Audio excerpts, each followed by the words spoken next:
Hi friends, എല്ലാവർക്കും xylem PSCയിലേക്ക് സ്വാഗതം. നമ്മൾ ഇന്നത്തെ സെഷനിൽ നോക്കാൻ പോകുന്നത് ഈ ഇടയ്ക്ക് പരീക്ഷയ്ക്ക് ചോദിച്ചിട്ടുള്ള ഫിസിക്സിൻ്റെ ഭാഗത്തുനിന്ന് ചോദിച്ചിട്ടുള്ള കുറച്ച് സ്റ്റേറ്റ്മെൻറ്റ് ടൈപ്പ് ക്വസ്റ്റ്യൻസ് ആണ്. അപ്പം എത്രയൊക്കെ PSC സ്റ്റേറ്റ്മെൻറ്റ് ചോദിച്ച് കുറച്ചായെങ്കിലും ഒരുപാട് പേർക്ക് ഇപ്പോഴും സ്റ്റേറ്റ്മെൻറ്റ് ക്വസ്റ്റ്യൻസ് എന്ന് പറയുമ്പോൾ ഒരു പേടിയാണ് അല്ലേ. അപ്പോൾ ആ ഒരു പേടിയെ മാറ്റാൻ വേണ്ടി കുറച്ച് സ്റ്റേറ്റ്മെൻറ്റ് ക്വസ്റ്റ്യൻസ് എന്ത് ചെയ്യാം, നമുക്കൊന്ന് ഡിസ്കസ് ചെയ്യാം. ഓക്കെ, ശരി. അപ്പോൾ അതിന് മുന്നേ നമ്മുടെ LDCയുടെ ടെസ്റ്റ് സീരീസ് ബാച്ച് നമ്മുടെ സൈലം PSCയിൽ സ്റ്റാർട്ട് ചെയ്യുകയാണ്. അതിനെക്കുറിച്ച് കുറച്ച് കാര്യങ്ങൾ നിങ്ങളോട് പറയാനുണ്ട്. ഈ ഒരു LDC ടെസ്റ്റ് സീരീസ് ബാച്ചിന്റെ പ്രത്യേകത എന്ന് പറഞ്ഞു കഴിഞ്ഞാൽ ടോട്ടൽ 25 മോക്ക് ടെസ്റ്റുകളാണ് ഉള്ളത്. എല്ലാ ദിവസവും ഓരോ മോക്ക് ടെസ്റ്റ് വീതമായിരിക്കും ഉണ്ടാവുക. ഓക്കെ, പിന്നെ 20-ാം തീയതിയാണ് നമ്മുടെ ബാച്ച് സ്റ്റാർട്ട് ചെയ്യുന്നത്. കോഴ്സ് ഫീ എന്ന് പറയുന്നത് വെറും 249 രൂപയാണ്. ഓക്കെ, വെറും 249 രൂപയ്ക്ക് 25 മോക്ക് ടെസ്റ്റുകൾ എന്ത് ചെയ്യാൻ പറ്റും, നിങ്ങൾക്ക് ചെയ്തു നോക്കാനായിട്ട് സാധിക്കും. പിന്നെ ഓൾ കേരള റാങ്ക് ലിസ്റ്റ് നമ്മൾ എന്ത് ചെയ്യുന്നുണ്ടാവും, പബ്ലിഷ് ചെയ്യുന്നുണ്ടാവും. ഓക്കെ അല്ലേ. അപ്പൊ എല്ലാവരും ഉറപ്പായിട്ടും ഈ ഒരു ബാച്ചിലേക്ക് ജോയിൻ ചെയ്യാം. നമുക്ക് നമ്മുടെ ഫസ്റ്റ് ക്വസ്റ്റ്യനിലേക്ക് പോകാം. ഒന്നാമത്തെ ചോദ്യം ഇതാണ്: കോൺവെക്സ് ദർപ്പണവുമായി ബന്ധപ്പെട്ട് ശരിയായ പ്രസ്താവനകൾ ഏതാണ്? ഓക്കെ, അപ്പോൾ ദർപ്പണങ്ങൾ എന്ന് പറയുമ്പോൾ പ്രധാനമായിട്ട് 3 ടൈപ്പാണ്. നമ്മുടെ പ്ലെയിൻ മിറർ, നമ്മൾ മുഖം നോക്കാൻ ഉപയോഗിക്കുന്ന സമതല ദർപ്പണം, പിന്നെ കോൺകേവ് ദർപ്പണങ്ങൾ, പിന്നെ കോൺവെക്സ് ദർപ്പണങ്ങൾ അല്ലെ. അപ്പോൾ ഈ കോൺവെക്സ് ദർപ്പണവുമായിട്ട് ബന്ധപ്പെട്ട ശരിയായ പ്രസ്താവനയാണ് ചോദിച്ചിരിക്കുന്നത് അല്ലെ. കോൺവെക്സ് ദർപ്പണം എന്ന് പറഞ്ഞാൽ എന്താണ്? നമ്മുടെ പ്രതിപതനതലം പുറത്തേക്ക് തള്ളി നിൽക്കുന്ന ടൈപ്പ്, ഈ ടൈപ്പ് ദർപ്പണങ്ങളാണ് കോൺവെക്സ് ദർപ്പണങ്ങൾ എന്ന് പറയുന്നത്. ഈ കോൺവെക്സ് ദർപ്പണത്തിലേക്ക് ഒരു പ്രകാശരശ്മി ഇങ്ങനെ വന്ന് പതിച്ചു കഴിഞ്ഞാൽ അത് ഈ ഒരു രീതിയിലായിരിക്കും എന്ത് ചെയ്യുക, പ്രതിപതിച്ച് ഇങ്ങനെയായിരിക്കും പോകുന്നത്. അപ്പൊ ഈ കോൺവെക്സ് ദർപ്പണത്തിൽ ഒരിക്കലും പ്രകാശരശ്മികൾ എന്ത് ചെയ്യുന്നില്ല, കൂട്ടിമുട്ടുന്നില്ല. അതിങ്ങനെ മാറി മാറി വേറെ വേറെ ഡയറക്ഷനിലേക്കാണ് എന്ത് ചെയ്യുന്നത്, പോകുന്നത്. ഓക്കെ, അപ്പോൾ ഫസ്റ്റ് പോയിന്റ് ഒന്ന് വായിച്ചു നോക്കൂ. വളരെ അകലെയുള്ള പ്രകാശരശ്മികളെ മുഖ്യ ഫോക്കസിൽ കേന്ദ്രീകരിക്കുന്നു എന്ന് പറയുന്നു. തെറ്റാണ്, കേന്ദ്രീകരിക്കാൻ പറ്റില്ല. പക്ഷേ കോൺകേവ് ദർപ്പണമായിരുന്നുവെങ്കിൽ, ഇവിടെ നോക്കിക്കേ, ഇതാണ് കോൺകേവ് ദർപ്പണം. പ്രതിപതനതലം അകത്തേക്ക് കുഴിഞ്ഞിരിക്കുന്ന ടൈപ്പ് ദർപ്പണങ്ങളാണ് കോൺകേവ് ദർപ്പണങ്ങൾ. ആ കോൺകേവ് ദർപ്പണത്തിലാണ് ഒരു പ്രകാശരശ്മി ഇങ്ങനെ വന്ന് പതിച്ചതെങ്കിൽ അതെന്ത് ചെയ്യും, കറക്റ്റ് ആയിട്ട് എന്ത് ചെയ്യും, രണ്ടും കൂടി കൂട്ടിമുട്ടി ഈ ഒരു പോയിന്റ് കണ്ടോ, ഈ ഒരു പോയിന്റിൽ എന്ത് ചെയ്യും, ഈ ഒരു പോയിന്റിൽ അത് രണ്ടും കൂടി കൂട്ടിമുട്ടിയേനെ. അപ്പൊ യഥാർത്ഥത്തിൽ മുഖ്യ ഫോക്കസിലേക്ക് പ്രകാശരശ്മികളെ കേന്ദ്രീകരിക്കുന്നത് കോൺകേവ് ദർപ്പണങ്ങളാണ്. കോൺവെക്സ് ദർപ്പണത്തിന് കേന്ദ്രീകരിപ്പിക്കാൻ കഴിയില്ല. അപ്പൊ ആദ്യത്തെ പ്രസ്താവന തെറ്റ്. സമാധാനത്തിൽ നമ്മൾ വായിക്കുക, എല്ലാ പ്രസ്താവനകളും സമാധാനത്തിൽ എന്ത് ചെയ്യുക, വായിച്ചു നോക്കുക കേട്ടോ. പ്രതിബിംബം എല്ലായ്പ്പോഴും മുഖ്യ ഫോക്കസിനും പോളിനും ഇടയിൽ രൂപപ്പെടുന്നു. നോക്കിക്കേ, നിങ്ങൾ പഠിച്ചിട്ടുണ്ടായിരിക്കും ഈ കോൺകേവും കോൺവെക്സിന്റെ ഒക്കെ പ്രതിബിംബ രൂപീകരണങ്ങൾ നിങ്ങൾ പഠിച്ചിട്ടുണ്ടാവും. കോൺകേവ് ദർപ്പണത്തിലാണെങ്കിൽ ഈ കോൺകേവ് ദർപ്പണത്തിൽ വസ്തു ഓരോ സ്ഥലത്തിരിക്കുമ്പോഴും ഓരോ രീതിയിലാണ് പ്രതിബിംബങ്ങൾ കിട്ടുന്നത്. ആകെ നമുക്ക് കോൺകേവ് ദർപ്പണത്തിൽ 6 കേസുകൾ പഠിക്കാനുണ്ട്. ദർപ്പണത്തിന്റെ മുന്നിൽ വസ്തു ഒരു 6 സ്ഥലങ്ങളിൽ ഇരിക്കുമ്പോൾ വ്യത്യസ്ത രീതിയിലാണ് പ്രതിബിംബങ്ങൾ കിട്ടുക. പക്ഷെ കോൺവെക്സിന്റെ കേസിൽ ആകെ ഒരൊറ്റ കേസേ നമുക്ക് പഠിക്കാനുള്ളൂ. വസ്തു കോൺവെക്സ് ദർപ്പണത്തിന്റെ മുന്നിൽ എവിടെ ഇരുന്നാലും ശരി തന്നെ. നോക്കിയേ, ഇതല്ലേ P എന്ന് പറയുന്ന പോയിന്റ്. ദർപ്പണത്തിന്റെ പ്രതിപതന തലത്തിന്റെ മധ്യബിന്ദുവാണ് പോൾ. Okay, pole. ഇവിടെ ആയിരിക്കും ഫോക്കസ് എന്ന് പറയുന്ന പോയിന്റ് ഉണ്ടാവുക. ഈ മുഖ്യ ഫോക്കസിനും പോളിന്റെയും ഇടയിൽ തന്നെ ആയിരിക്കും എപ്പോഴും നമുക്ക് കോൺവെക്സ് ദർപ്പണത്തിൽ പ്രതിബിംബം കിട്ടുന്നത്. വസ്തു എവിടെ ഇരുന്നാലും ശരി, ഒരു കോൺവെക്സ് ദർപ്പണത്തിൽ പ്രതിബിംബം കിട്ടുന്നത് മുഖ്യ ഫോക്കസിനും പോളിനും ഇടയിൽ തന്നെ ആയിരിക്കും. അത് ശരിയായ പ്രസ്താവനയാണ്. മൂന്നാമത്തെ പോയിന്റ് നോക്കൂ, റിയർ വ്യൂ മിററായി ഉപയോഗിക്കുന്നു. PSC കാലങ്ങളായിട്ട് ചോദിക്കുന്ന ഒരു ക്വസ്റ്റ്യൻ ആണ്. ഡ്രൈവർക്ക് പിന്നിൽ നിന്ന് വരുന്ന വാഹനങ്ങളെ കാണാനുള്ള റിയർ വ്യൂ മിററായിട്ട് നമ്മൾ ഉപയോഗിക്കുന്നത് ഏത് ദർപ്പണങ്ങളെയാണെന്നുള്ളത്, കോൺവെക്സ് ദർപ്പണങ്ങളെയാണ്. അത് ഒരു നോർമൽ ക്വസ്റ്റ്യൻ ആയിട്ട് MCQ ആയിട്ട് PSC ചോദിച്ചു. ഇപ്പൊ അതിനെ എടുത്തൊരു സ്റ്റേറ്റ്മെന്റിൽ ഇട്ടു. ഇത്രയേ ഉള്ളൂ സ്റ്റേറ്റ്മെന്റും MCQയും തമ്മിലുള്ള വ്യത്യാസം. അതിനെ വളരെ സിമ്പിൾ ആയിട്ട് നിങ്ങൾ കാണുക. ഈ ഒരു സ്റ്റേറ്റ്മെന്റ് കാണുമ്പോൾ പേടിക്കാതെ ഓരോ സ്റ്റേറ്റ്മെന്റിനെയും ഓരോ ക്വസ്റ്റ്യൻ ആയിട്ട് കണ്ടാൽ മതി. മനസ്സിലായോ? അപ്പൊ റിയർ വ്യൂ മിററായിട്ട് ഉപയോഗിക്കുന്നത് കോൺവെക്സ് ദർപ്പണങ്ങളാണ്. അത് ശരിയായ പ്രസ്താവനയാണ്. ഓക്കെ, അപ്പൊ ഇത്ര ആയിക്കഴിഞ്ഞാൽ ഇനി നമ്മൾ എന്താണ് ചെയ്യേണ്ടത്? ഒരു സ്റ്റേറ്റ്മെന്റ് ക്വസ്റ്റ്യനെ സംബന്ധിച്ചിടത്തോളം ചാടിക്കേറി എന്തെങ്കിലും വിചാരിച്ച് അങ്ങോട്ട് ഓപ്ഷനിലോട്ട് നോക്കരുത്. ഇത്രയും നിങ്ങൾ ശരിയും തെറ്റുമൊക്കെ മാർക്ക് ചെയ്ത് കഴിഞ്ഞാൽ നേരെ ക്വസ്റ്റ്യനിലേക്ക് ഒന്നും കൂടി നോക്കുക. ക്വസ്റ്റ്യനിൽ ചിലപ്പോൾ ശരിയായ പ്രസ്താവനയായിരിക്കും ചോദിക്കുന്നത്, ചിലപ്പോൾ തെറ്റായ പ്രസ്താവനയായിരിക്കും ചോദിക്കുന്നത്. നമ്മൾ അത് നോക്കാതെ ചാടിക്കേറി ശരിയോ തെറ്റോ മാത്രം മാർക്ക് ചെയ്ത് കഴിഞ്ഞാൽ ചിലപ്പോൾ നെഗറ്റീവ് ആവാൻ ചാൻസ് ഉണ്ട്. അപ്പോൾ പ്രസ്താവന വരുമ്പോൾ ആദ്യം ശരിയും തെറ്റും മാർക്ക് ചെയ്തിട്ട് ക്വസ്റ്റ്യൻ ഒന്നും കൂടി പോയി നോക്കണം, ശരിയാണോ ചോദിച്ചത് തെറ്റാണോ ചോദിച്ചത് എന്നുള്ളത്. അപ്പൊ നമുക്ക് ഒന്നും കൂടി നോക്കാം. ശരിയായ പ്രസ്താവന കണ്ടുപിടിക്കാനാണ് ചോദ്യം. അപ്പൊ 2ഉം 3ഉമാണ് ശരി. ഓപ്ഷനിലേക്ക് ഇനി നമുക്ക് നോക്കാം. 2ഉം 3ഉം ശരി, ഓപ്ഷൻ C ആണ്. ഈ ഒരു രീതിയിൽ കുറച്ച് സമാധാനത്തിൽ പ്രസ്താവനയെ നമ്മൾ അപ്രോച്ച് ചെയ്ത് കഴിഞ്ഞാൽ നെഗറ്റീവ്സ് നമുക്ക് കുറയ്ക്കാം, അതിനോടുള്ള പേടിയും നമുക്ക് മാറ്റാം. ഓക്കെ അല്ലേ? ശരി. അപ്പൊ നെക്സ്റ്റ് ക്വസ്റ്റ്യനിലോട്ട് പോയാലോ? നെക്സ്റ്റ് ക്വസ്റ്റ്യൻ, ഐസ് ചൂടാക്കുമ്പോൾ ജലമായി മാറുന്ന പ്രക്രിയയ്ക്ക് അനുയോജ്യമായത് കണ്ടെത്തുക. ഓക്കെ, അപ്പൊ ഐസ് ജലമായിട്ട് മാറി. ഐസ് എന്തായിട്ട് മാറിയടാ? ജലമായിട്ട് മാറി. ഐസ് എന്ന് പറഞ്ഞാൽ ഖരരൂപത്തിൽ ഇരിക്കുന്നു, ജലം എന്ന് പറഞ്ഞാൽ ദ്രാവക രൂപത്തിൽ ഇരിക്കുന്നു, അല്ലേ? ശരി. ജസ്റ്റ് നമ്മൾ ഇങ്ങനെ ആലോചിച്ചാൽ മതി. ദാ ഒരു ഖരവസ്തുവിൽ കണികകൾ ഇങ്ങനെ പരസ്പരം അടുക്കിയാണ് വെച്ചിരിക്കുന്നത്. കണ്ടോ? ദാ ഇങ്ങനെ ഇരിക്കും ഖരത്തിൽ. ദ്രാവകത്തിന്റെ കേസിലേക്ക് വന്നാൽ കുറച്ചുകൂടിയൊക്കെ എന്തുണ്ട്, സ്പേസ് അതിനിടയിലുള്ള അത്രയും അടുക്കി വെച്ചിട്ടില്ല. വാതകത്തിന്റെ കേസിലേക്ക് നമ്മൾ വന്നാൽ ഓരോ ആൾക്കാരും ഓരോ മൂലക്കായിരിക്കും ഇരിക്കുന്നത്, അല്ലെങ്കിൽ ഭയങ്കര ദൂരത്തിലാണ് ഓരോ കണികകളും ഇരിക്കുന്നത്. അപ്പൊ നമുക്ക് നോക്കിക്കോണേ. ഐസ് ചൂടാക്കുമ്പോൾ ജലമായി മാറുന്നു, അതായത് എന്തായിട്ട് മാറി എന്നർത്ഥം? ദ്രാവകം ജലമായിട്ട് മാറിക്കഴിഞ്ഞു, ദ്രാവകമായിട്ടാണ് ഇപ്പൊ ഇരിക്കുന്നത്. എന്താണ് സംഭവിക്കുന്നത് നോക്കാം. കണികകളുടെ ഊർജം കൂടുന്നു എന്ന് പറയുന്നു. കണികകളുടെ ഊർജം കൂടുന്നു. നോക്കൂ, ഐസായിട്ടിരുന്നപ്പോൾ, ഖരമായിട്ടിരുന്നപ്പോൾ എല്ലാം കൂടി ചേർന്നാണ് ഇരുന്നത്. ഊർജം ഉണ്ടോ? അവന്മാർക്ക് ചലിക്കാനുള്ള ഒരു ഊർജം ഉണ്ടോ? ഇല്ല, അല്ലെ? ഊർജം കുറവായിരിക്കും. പക്ഷെ കുറച്ചുകൂടി ദൂരെ ആയപ്പോൾ അവന്മാർക്ക് കുറച്ചുകൂടി എനർജി കിട്ടി, അല്ലെ? കുറച്ചും കൂടി ഊർജം കിട്ടിയില്ലേ? കുറച്ചുകൂടി ഊർജം കിട്ടി. അപ്പോ നമ്മുടെ ഖരമായിട്ടിരുന്ന സാധനം ദ്രാവകമായിട്ട് മാറിയപ്പോൾ കണികകളുടെ ഊർജം എന്ത് ചെയ്തു? കണികകളുടെ ഊർജം കൂടി. അത് ശരിയാണ്. കണികകൾ തമ്മിലുള്ള അകലം കൂടുന്നു, രണ്ടാമത്തെ പ്രസ്താവന. ആ ചിത്രത്തിലേക്ക് ഒന്ന് നോക്കൂ. ഐസായിട്ടിരുന്നപ്പോൾ, ഇത് ഐസാണെന്ന് വിചാരിക്കാം നമുക്ക്. ഐസായിട്ടിരുന്നപ്പോ കണികളെല്ലാം ചേർന്നാണ് ഇരുന്നത്. അകലം തീരെയില്ല, കണികൾ തമ്മിലുള്ള അകലം തീരെയില്ല. എന്നാൽ വാട്ടർ ആയിട്ട് മാറിയപ്പോൾ, അല്ലെങ്കിൽ ജലമായിട്ട് മാറിയപ്പോൾ കണികകൾക്കിടയിൽ കുറച്ചും കൂടി അകലം ഉണ്ടായി, അകലം കുറച്ചും കൂടി കൂടി, അല്ലെ? അകലം കുറച്ചുകൂടി എന്ത് ചെയ്തു? കൂടി. അപ്പൊ അത് ശരിയാണ്, കണികകൾ തമ്മിലുള്ള അകലം കൂടുന്നു. മൂന്നാമത്തെ സ്റ്റേറ്റ്മെന്റ് വായിച്ചു നോക്കൂ. കണികകൾ തമ്മിലുള്ള ആകർഷണം കുറയുന്നു. കുറച്ച് ദൂരെ ഇരുന്നു കഴിഞ്ഞാൽ ആകർഷണം ഉറപ്പായിട്ടും കുറയില്ലേ? ഇപ്പൊ ഐസിന്റെ കേസിലാണെങ്കിൽ എല്ലാവരും ഇങ്ങനെ അടുക്കി വെച്ചിരിക്കുകയാണ്. അവന്മാർ തമ്മിൽ നല്ല ബോണ്ട് ഉണ്ട്, അല്ലേ? നന്നായിട്ട് ആകർഷണ ബലമുണ്ട്, അട്രാക്റ്റീവ് ഫോഴ്സ് ഉണ്ട്. പക്ഷെ ദ്രാവകമായി മാറിക്കഴിയുമ്പോൾ അവന്മാർ കുറച്ച് വിട്ടാണ് ഇരിക്കുന്നത്. അപ്പൊ ആകർഷണ ബലം ഐസിനേക്കാൾ കുറച്ചും കൂടി എന്ത് ചെയ്യും? ഇവിടെ വരുമ്പോഴത്തേക്കും കുറയും. അതും ശരിയാണ്. നാലാമത്തെ പ്രസ്താവനയിലോട്ട് പോകാം. കണികകളുടെ ചലനം കുറയുന്നു. ആലോചിച്ച് നോക്കൂ, ചലനം കുറയുകയാണോ ചെയ്യുന്നത്? ഐസായിട്ടിരുന്നപ്പോൾ എല്ലാം കൂടി അടുങ്ങി ഇങ്ങനെ ഇരുന്നു, അവന്മാർക്ക് ചലിക്കാനുള്ള സ്വാതന്ത്ര്യം ഇല്ല, ചലനം തീരെയില്ല. പക്ഷെ ദ്രാവകമായപ്പോൾ കുറച്ചുകൂടി സ്പേസ് ഇല്ലേ അവർക്കിടയിൽ? സ്പേസ് ഉണ്ടെന്നുണ്ടെങ്കിൽ കുറച്ചുകൂടി അവർക്ക് ചലിച്ചൂടെ? അപ്പോൾ കണികകളുടെ ചലന സ്വാതന്ത്ര്യം എന്ത് ചെയ്യുകയാണ്? കൂടുകയാണ് ചെയ്യുന്നത്. ദ്രാവകമാകുമ്പോൾ കണികളുടെ ചലന സ്വാതന്ത്ര്യം കൂടുകയാണ് ചെയ്യുന്നത്. അപ്പൊ ഈ സ്റ്റേറ്റ്മെന്റ് തെറ്റാണ്. ക്ലിയർ അല്ലേ എല്ലാവർക്കും? ഇനി വാതകത്തിലേക്ക് വരുമ്പോൾ ഈ ദ്രാവകത്തിനേക്കാളും കുറച്ചും കൂടി കൂടും കേട്ടോ. ഈ പറയുന്ന സാധനങ്ങളെല്ലാം ദ്രാവകത്തെക്കാളും കുറച്ചും കൂടി കൂടുതൽ ആർക്കായിരിക്കും? വാതകങ്ങൾക്ക് ആയിരിക്കും. ഓക്കെ, ശരി. അപ്പൊ ഇവിടെ ഏതൊക്കെ, ഇനി ക്വസ്റ്റ്യൻ ഒന്നും കൂടി വായിക്കണം, അല്ലേ? അതല്ലേ നമ്മുടെ പരിപാടി. ഐസ് ചൂടാക്കുമ്പോൾ ജലമായി മാറുന്ന പ്രക്രിയയ്ക്ക് അനുയോജ്യമായതാണ് ചോദിച്ചിരിക്കുന്നത്. അനുയോജ്യമല്ലാത്തത് എന്ന് ക്വസ്റ്റ്യൻ ഉണ്ടെങ്കിൽ നമുക്ക് ആൻസർ 4 മാത്രം എഴുതേണ്ടി വന്നേനെ. ഇവിടെ അനുയോജ്യമായത് എന്നാണ് ചോദ്യം.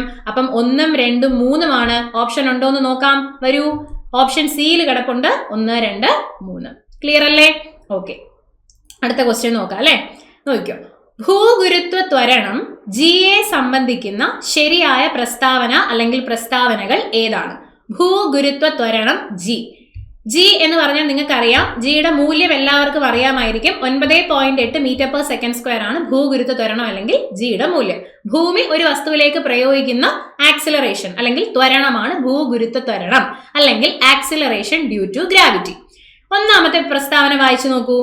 ജിയുടെ മൂല്യം ഭൂമിയുടെ മാസിനെയും ആരത്തെയും ആശ്രയിച്ചിരിക്കുന്നു. ജിയുടെ ഇക്വേഷൻ അറിയാമോ നിങ്ങൾക്ക്? ജിയുടെ ഇക്വേഷൻ gm/r² എന്നുള്ളതാണ്. gm/r², ഉറപ്പായിട്ടും പഠിക്കണം. ഓക്കെ, ഇവിടെ ക്യാപിറ്റൽ ജി കിടക്കുന്നുണ്ടല്ലോ. അയാൾ ആരാണ്? അയാള് ഗുരുത്വാകർഷണ സ്ഥിരാങ്കമാണ്, ഗ്രാവിറ്റേഷണൽ കോൺസ്റ്റന്റ് ആണ്. ഈ ജിയുടെ മൂല്യം എന്താ? ഗുരുത്വാകർഷണ സ്ഥിരാങ്കത്തിന്റെ മൂല്യം 6.67 × 10⁻⁻11 Nm²/kg². ഇതാണ് ക്യാപിറ്റൽ ലെറ്റർ ജി അല്ലെങ്കിൽ നമ്മുടെ ഗുരുത്വാകർഷണ സ്ഥിരാങ്കത്തിന്റെ മൂല്യം. ഇനി ക്യാപിറ്റൽ എം എന്ന് പറഞ്ഞാൽ ഭൂമിയുടെ മാസാണ്, ക്യാപിറ്റൽ ആർ എന്ന് പറയുന്നത് ഭൂമിയുടെ ആരമാണ്. അപ്പോ ജിയുടെ മൂല്യം ഭൂമിയുടെ മാസിനെയും ആരത്തെയും ആശ്രയിക്കുന്നു എന്ന് പറയുമ്പോൾ അത് ശരിയല്ലേ? ശരിയാണ്. ധ്രുവപ്രദേശങ്ങളിലെ ജിയുടെ മൂല്യം ഭൂമധ്യരേഖാ പ്രദേശത്തേക്കാൾ കൂടുതലായിരിക്കും. കറക്റ്റ് ആണ്. ഭൂമി ഒരു കറക്റ്റ് സ്പിയർ ആണോ, ഒരു വട്ടത്തിലാണോ ഭൂമി ഇരിക്കുന്നത്? അല്ല. ഭൂമിയുടെ ആകൃതി എന്ന് പറഞ്ഞാൽ ജിയോയിഡ് എന്ന് പറയുന്ന ആകൃതിയാണ്. ഭൂമിയിൽ ഭൂമധ്യരേഖാ പ്രദേശത്ത് ആരം കൂടുതലും, ഇതല്ലേ ഭൂമധ്യരേഖാ പ്രദേശം, ഇതാണ് ഭൂമധ്യരേഖാ പ്രദേശം, ഇവിടെ ആരം കൂടുതലും, ധ്രുവപ്രദേശത്ത് ആരം കുറവുമാണ്. ഓക്കെ, അപ്പൊ ഈ ആരം കൂടിയ ഭൂമധ്യരേഖാ പ്രദേശത്ത് ജിയുടെ മൂല്യം അല്ലെങ്കിൽ ത്വരണത്തിന്റെ മൂല്യം കുറവായിരിക്കും. ധ്രുവപ്രദേശത്തിൽ ത്വരണത്തിന്റെ മൂല്യം എങ്ങനെയായിരിക്കും? ഇവിടെ കൂടുതലായിരിക്കും. ഓക്കെ, കൂടുതലായിരിക്കും. അപ്പൊ ധ്രുവപ്രദേശങ്ങളിലെ ജിയുടെ മൂല്യം ഭൂമധ്യരേഖാ പ്രദേശത്തേക്കാൾ കൂടുതലായിരിക്കും. ശരിയല്ലേ? ശരിയാണ്. ധ്രുവപ്രദേശങ്ങളിൽ ഭൂമധ്യരേഖാ പ്രദേശത്തേക്കാൾ കൂടുതലായിരിക്കും. ഓക്കെ, ആ വാല്യൂ കൂടെ ജസ്റ്റ് വേണമെങ്കിലല്ല പഠിക്കേണ്ട വാല്യൂ ആണ്, ഓർമ്മിച്ച് വെക്കുക. ഓക്കെ, ജി ഭൂമധ്യരേഖാ പ്രദേശത്ത് ജിയുടെ മൂല്യം 9.78 m/s² ആണ്. ധ്രുവപ്രദേശത്താണെങ്കിൽ 9.83 m/s² ആണ്. ഇതൊക്കെ പരീക്ഷയ്ക്ക് സ്ഥിരമായിട്ട് ചോദിക്കുന്ന ക്വസ്റ്റ്യൻസ് ആണ്. കറക്റ്റ് ആയിട്ട് പഠിച്ചു വെക്കാം. ഓക്കെ, ഒരു വസ്തുവിന്റെ ഭാരം തീരുമാനിക്കുന്നത് ജിയുടെ മൂല്യം കണക്കിലെടുത്തുകൊണ്ടാണ്. ആണോ? ഒരു വസ്തുവിന്റെ മാസ് അല്ലെങ്കിൽ പിണ്ഡം എന്ന് പറഞ്ഞാൽ എവിടെ പോയാലും സെയിം ആണ്. മാസ് m ആണ്. മാസും ഭാരവും ഒന്നാണോ? അല്ല. മാസും ഭാരവും ഒന്നല്ല. മാസും ഭാരവും ഡിഫറന്റ് ആണ്. ഭാരം എന്ന് പറയുന്നത് ഒരു വസ്തുവിൽ ഭൂമി പ്രയോഗിക്കുന്ന ആകർഷണ ബലമാണ് ആ വസ്തുവിന്റെ ഭാരം എന്ന് പറയുന്നത്. മാസ് എന്ന് പറഞ്ഞാൽ എന്താ? ഒരു വസ്തുവിൽ അടങ്ങിയിരിക്കുന്ന പദാർത്ഥത്തിന്റെ അളവിനെയാണ് നമ്മൾ എന്ത് പറയുന്നത്? മാസ് അല്ലെങ്കിൽ പിണ്ഡം എന്ന് പറയുന്നത്. ഓക്കെ, ശരി. അപ്പൊ ഒരു വസ്തുവിന്റെ ഭാരം എന്ന് പറഞ്ഞാൽ എന്താണെടാ? ഭാരം എന്ന് പറഞ്ഞാൽ ഭാരം is equal to W is equal to M into G. എമ്മും ജിയും കൂടെ, എം എന്ന് പറഞ്ഞാൽ മാസ് ആണ്, മാസും ഈ പറയുന്ന ജി നമ്മുടെ ഭൂവിരുദ്ധ ത്വരണവും കൂടെ നമ്മൾ ഗുണിക്കുമ്പോഴാണ് നമുക്കൊരു വസ്തുവിന്റെ ഭാരം കിട്ടുന്നത്. അപ്പൊ ഒരു വസ്തുവിന്റെ ഭാരം തീരുമാനിക്കുന്നത് ജിയുടെ മൂല്യം കണക്കിലെടുത്തുകൊണ്ടാണ്. അതും ശരിയായ പ്രസ്താവനയാണ്.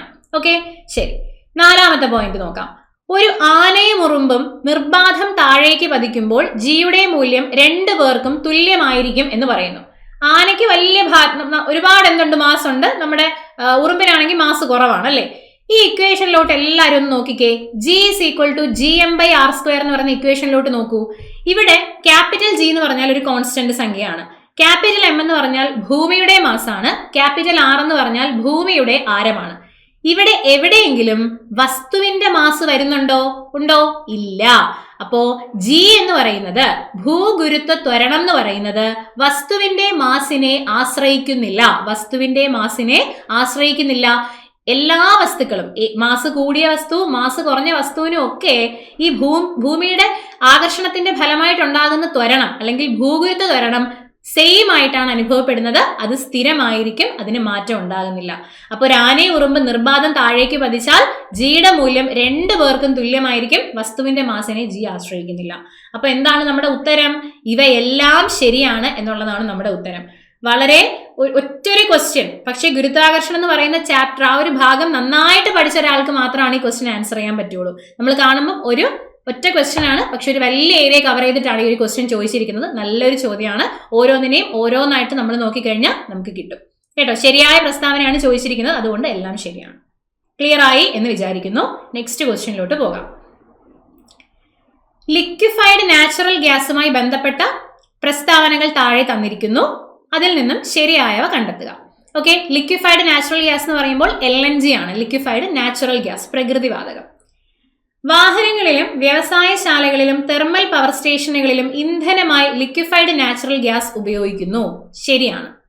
ഇതില്ലേ, ഇത് നമ്മുടെ SCERT 10ാം ക്ലാസ്സിൽ ലാസ്റ്റ് പാഠം, ഫിസിക്സ് ഭാഗത്തെ ലാസ്റ്റ് പാഠമായ ഊർജ്ജ പരിപാലനം എന്നൊരു ചാപ്റ്റർ ഉണ്ട്. ആ ചാപ്റ്ററിലുള്ള സെന്റൻസ് അതേപടി കോപ്പി പേസ്റ്റ് ചെയ്തിരിക്കുകയാണ് ഈ ഒരു ക്വസ്റ്റ്യനിൽ കേട്ടോ. വാഹനങ്ങളിലും വ്യവസായശാലകളിലും തെർമൽ പവർ സ്റ്റേഷനുകളിലും ഇന്ധനമായി ലിക്വിഫൈഡ് നാച്ചുറൽ ഗ്യാസ് ഉപയോഗിക്കുന്നു. ശരിയാണ്.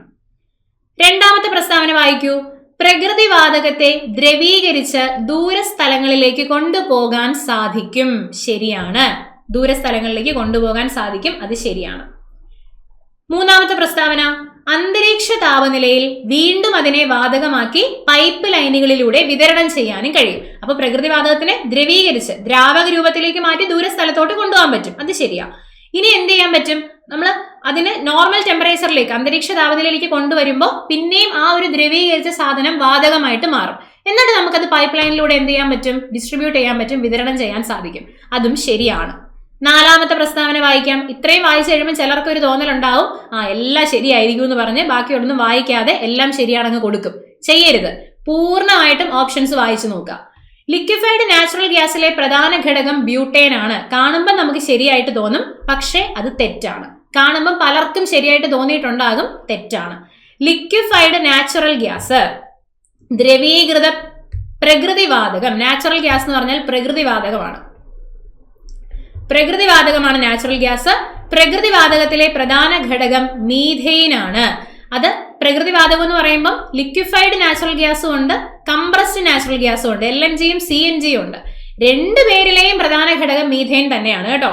അപ്പൊ പ്രകൃതിവാതകം എന്ന് കണ്ടു കഴിഞ്ഞാൽ അവിടെ പ്രധാനപ്പെട്ട ഘടകം മീഥെയിൻ ആണ്. ഇനി അപ്പൊ ബ്യൂട്ടേൻ എന്തോ ഉണ്ടല്ലോ എന്ന് ചിന്തിച്ചില്ലേ നിങ്ങൾ? ആരൊക്കെ അങ്ങനെ ചിന്തിച്ചു അല്ലെ? അപ്പം അതാരാണ് ബ്യൂട്ടേൻ? LPG ആണ്, ലിക്വിഫൈഡ് പെട്രോളിയം ഗ്യാസ് ആണ്, ദ്രവീകൃത പെട്രോളിയം വാതകമാണ്. നമ്മുടെ വീട്ടിൽ ഉപയോഗിക്കുന്ന ഗ്യാസിൽ ഉപയോഗിക്കുന്ന LPG. ഇതിലെ പ്രധാനപ്പെട്ട ഘടകമാണ് ബ്യൂട്ടേൻ. ഇതിലെ LPGയിലെ പ്രധാന ഘടകമാണ് എന്ത്? ബ്യൂട്ടേൻ എന്ന് പറയുന്നത്. LPGയിലെ പ്രധാന ഘടകമാണ് ബ്യൂട്ടേൻ. LPGയിൽ ബ്യൂട്ടേനും പ്രൊപ്പേനും നമ്മൾ ഉപയോഗിക്കുന്നുണ്ട്, പക്ഷെ പ്രധാന ഘടകം എന്ന് പറയുന്നത് ബ്യൂട്ടേൻ ആയിരിക്കും. ഓക്കെ അല്ലേ? അപ്പൊ അത് തെറ്റ്.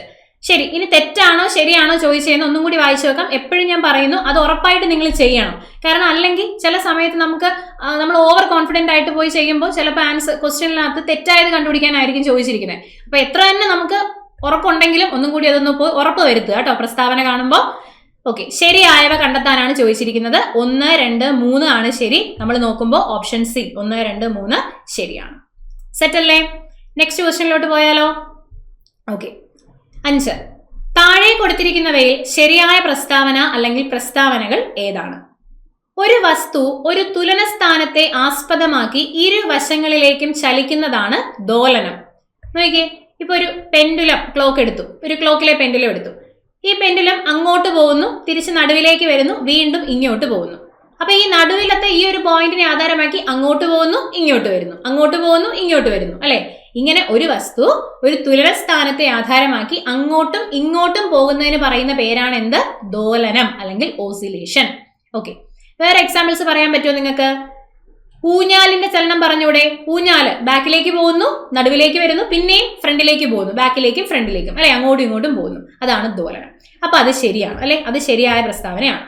ഇനി ദോലനം പറയുമ്പോൾ കൂടെ തന്നെ PSC സ്ഥിരം ചോദിക്കുന്ന മറ്റൊരു പോയിന്റ് ആണ് ദ്രുതഗതിയിലുള്ള ദോലനങ്ങൾ അറിയപ്പെടുന്ന പേരെന്ത് എന്നുള്ളത്. സ്പീഡായിട്ടുള്ള ദോലനങ്ങൾ അറിയപ്പെടുന്ന പേര് കമ്പനം എന്നാണ്. ദ്രുതഗതിയിലുള്ള ദോലനങ്ങൾ അറിയപ്പെടുന്ന പേരെന്താണെടാ? കമ്പനം അല്ലെങ്കിൽ വൈബ്രേഷൻ എന്നാണ്. നെക്സ്റ്റ്, സ്വന്തം അക്ഷത്തെ അടിസ്ഥാനമാക്കിയുള്ള ഒരു വസ്തുവിന്റെ ചലനമാണ് ഭ്രമണം എന്ന് പറയുന്നു. ശരിയാണോ? സ്വന്തം അക്ഷത്തെ അടിസ്ഥാനമാക്കിയുള്ള ഒരു വസ്തുവിന്റെ ചലനമാണോ ഭ്രമണം? തീർച്ചയായിട്ടും ആണ്. അതായത് ഒരു പമ്പരം കറങ്ങുന്നത് ആലോചിക്കൂ. ഒരു പമ്പരം കറങ്ങുന്നു, ഈ പമ്പരത്തിന്റെ ഉള്ളിൽ കൂടെ ഒരു അക്ഷമുണ്ട്, ആ അക്ഷത്തെ ആധാരമാക്കിയിട്ടായിരിക്കും പമ്പരം ഇങ്ങനെ കറങ്ങുന്നത്, അല്ലെ? അപ്പോ കറങ്ങുന്ന വസ്തുവിന്റെ ഉള്ളിൽ കൂടെ ഒരു അക്ഷം പോകുന്നു, അതിനെ ആധാരമാക്കി ആ വസ്തു ഇങ്ങനെ കറങ്ങുകയാണെങ്കിൽ അതിനെയാണ് നമ്മൾ ഭ്രമണം അല്ലെങ്കിൽ റൊട്ടേഷൻ എന്ന് പറയുന്നത്. ഭൂമി അതിന്റെ അച്ചുതണ്ടിൽ സ്വയം കറങ്ങുന്നത് ഭ്രമണത്തിന് ഉദാഹരണമാണ്. ഓക്കെ അല്ലേ? ശരി, അപ്പൊ സ്വന്തം അക്ഷത്തെ അടിസ്ഥാനമാക്കിയുള്ള ഒരു വസ്തുവിന്റെ ചലനമാണ് ഭ്രമണം. നെക്സ്റ്റ്, വൃത്താകാര പാതയിലൂടെയുള്ള ചലനം. ഒരു വസ്തു വൃത്തപാതയിൽ സഞ്ചരിച്ചാൽ, ഒരു വസ്തു ഇങ്ങനെ വൃത്തപാതയിൽ സഞ്ചരിക്കുകയാണെങ്കിൽ, ഇപ്പൊ ഒരു കോമ്പസിൽ നമ്മൾ പെൻസിൽ ഘടിപ്പിച്ചിട്ട് ഒരു വൃത്തം വരയ്ക്കുന്നു, ആ പെൻസിൽ ഇങ്ങനെ വട്ടത്തിലാണ് ചലിച്ചത്, ശരിയല്ലേ? അങ്ങനെ വൃത്താകാര പാതയിലൂടെയുള്ള ഒരു വസ്തുവിന്റെ ചലനം നേർരേഖാ ചലനമാണോടാ? അല്ല. പിന്നെന്താണത്? വർത്തുള ചലനമാണ്. വർത്തുള ചലനം, സർക്കുലാർ മോഷൻ, വർത്തുള ചലനമാണ്. ഓക്കെ, ശരി, അപ്പൊ അത് തെറ്റ്. അപ്പൊ ഇനി വീണ്ടും നമ്മൾ ചാടിക്കേറി ഒന്നും ചെയ്യരുത്. ഒന്നും കൂടി പോയിട്ട് ശരിയാണോ തെറ്റാണോ എന്ന് ഉറപ്പ് വരുത്തേണ്ടതുണ്ട്. ഉറപ്പ് വരുത്തുക. താഴെ കൊടുത്തിരിക്കുന്നവയിൽ ശരിയായ പ്രസ്താവനയാണ് ചോദിച്ചിരിക്കുന്നത്. 1ഉം 2ഉമാണ് ശരി. 1ഉം 2ഉം എന്നുള്ളത് ഏത് ഓപ്ഷനാണ്? ഓപ്ഷൻ ബി ആണ്. 1ഉം 2ഉം ശരിയാണ്. ക്ലിയർ ആയി? ഓക്കെ, അപ്പൊ ഈ പറയുന്ന ദോലനമാണെങ്കിലും ഭ്രമണമാണെങ്കിലും വർത്തുള ചലനമാണെങ്കിലും ഒക്കെ PSC കുറച്ചൊക്കെ മുന്നേ ആയിട്ട് ഓരോരോ ക്വസ്റ്റ്യൻസ് ആയിട്ട് പരീക്ഷകളിൽ ചോദിച്ചു. ഇവിടെ ഓരോ ക്വസ്റ്റ്യൻ 3 ഡിഫറെന്റ് ക്വസ്റ്റ്യനെ എടുത്ത് ഒറ്റ ക്വസ്റ്റ്യൻ ആക്കിയപ്പോൾ ഒരു പ്രസ്താവനയായി.